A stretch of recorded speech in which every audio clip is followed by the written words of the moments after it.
రైతన్నల ముఖంలో చిరునవ్వు కనపడాలన్నా, వ్యవసాయం ఒక పండుగగా జరగాలన్నా,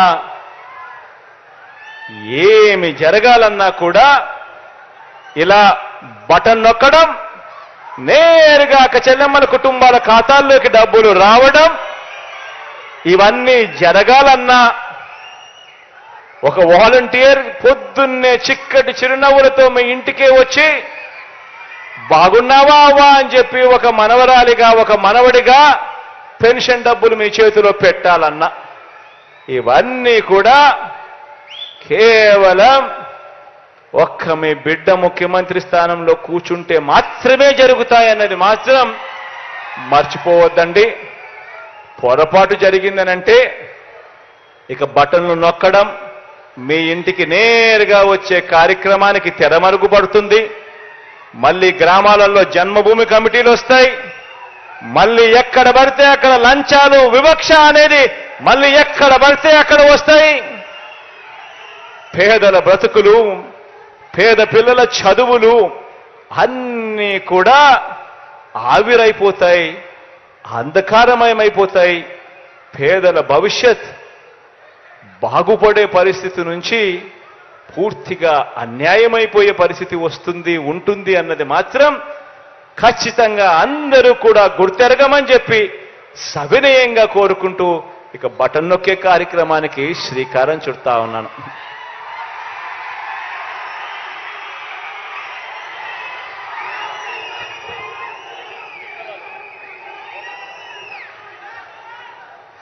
ఎంత అన్యాయస్తులో వీళ్ళనంటే, ఇదే బనగానపల్లిలో మనం 3200 మందికి మనం ఇళ్ల స్థలాలు ఇస్తే, ఇదే తెలుగుదేశం పార్టీకి సంబంధించిన ఇదే జనార్దన్ రెడ్డి అనే వ్యక్తి ఏకంగా కోర్టుకు పోయి చంద్రబాబు నాయుడు గారు కోర్టుకు పోయి వీళ్లకు ఇళ్ల స్థలాలు ఇస్తే ఎక్కడ జగన్కు మంచి పేరు వస్తుందో, ఎక్కడ రామిరెడ్డికి మంచి పేరు వస్తుందో అని ఏకంగా ఇంటి స్థలాలు ఇవ్వకూడదని చెప్పి కోర్టుకు పోయి కేసులు వేసి అడ్డుకుంటా ఉన్న పరిస్థితి కూడా ఇదే బనగానపల్లిలోనే మనకు కనిపిస్తా ఉంది.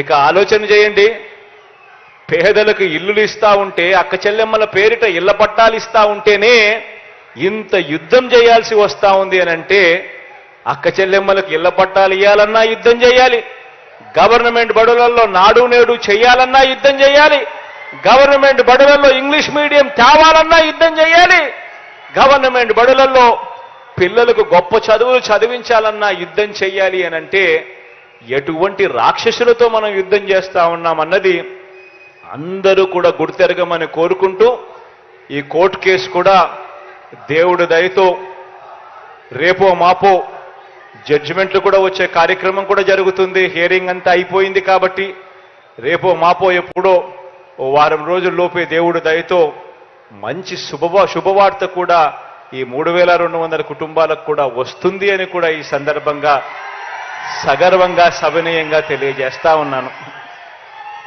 మంచి జరిగిచ్చేదానికి ఎప్పుడు మీ బిడ్డ మీకు అండగా తోడుగా ఉంటాడని తెలియజేస్తూ సెలవు తీసుకుంటా ఉన్నాం.